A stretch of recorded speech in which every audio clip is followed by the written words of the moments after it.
Basra, Cairo, must be fire at the far end of what earth then was, must be a rose over the ocean, must be, that is, an alba.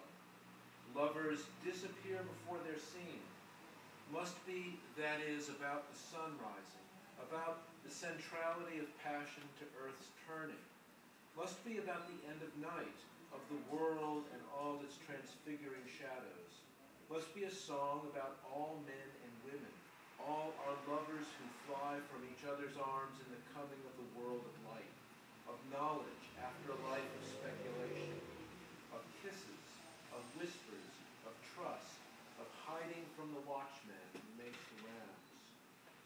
What houses did we fly from when all others slept?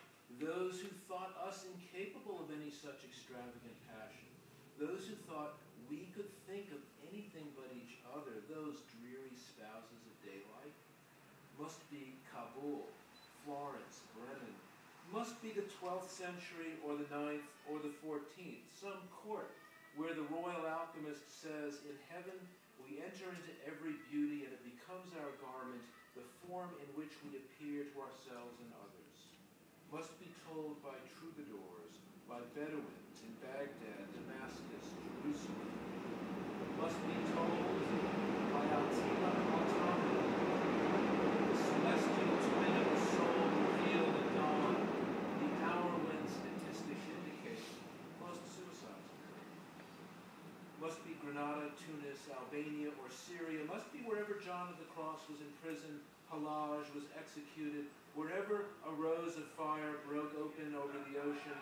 Must be whenever the mist is blossoms on a branch, wherever we once stayed out all night on a beach, kissing all night, drifting off, wrapped in a blanket, ocean foam aflame, and we awoke and kissed and slipped back to our separate homes.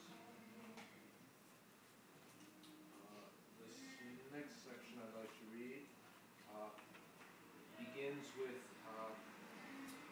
something Ed Roberson was explaining to me over the phone, and it was so complicated I knew even as he was speaking that I wasn't understanding. It was about the nature of African time, particular temporality in which what I gleaned was we basically give birth to our ancestors. But so this is kind of in a scrambled, misunderstood homage to Ed. I think you'll forgive me. In African time, the present moment is a pile up of tombs in a valley beside a river where all coffins are cradles, and our ancestors yet to descend from us decline to be born until a line runs across the sky, and another loops around it, revealing nothing less than the hidden spindle of earthly events, those threads of cloud which at first seems more like a pool of mist at the bottom of a road, where faces turn toward you as they sink into it.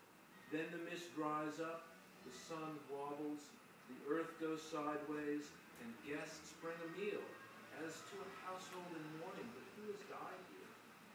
In this ocean the house washes away, nothing left here but rocks, where a mother would sing, her voice carried along the beach, her children listened as they played, or stretched on towels on the sand in the sun, shivering from a dip in the Atlantic, imagining the oscillation of a possibility passing through where we are, entering us as we move toward it, though maybe what will be comes at us from left or right, or pours down on us, or washes the ground away, while we are inside the shell of an unfinished pyramid or a nuclear reactor, and with a flute, making notes pass through their own echoes.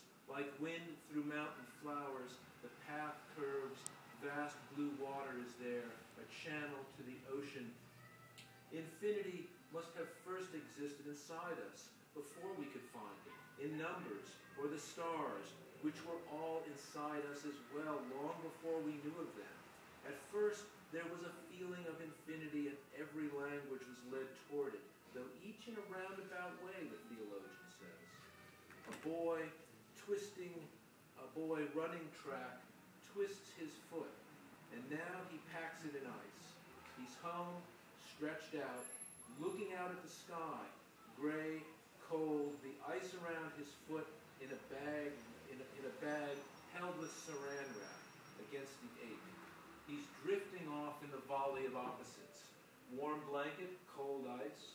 He considers the cold might be coming from the sky itself. The cold is drawn from the sky into the ice, from the ice into the ache. It is the sky that is healing him.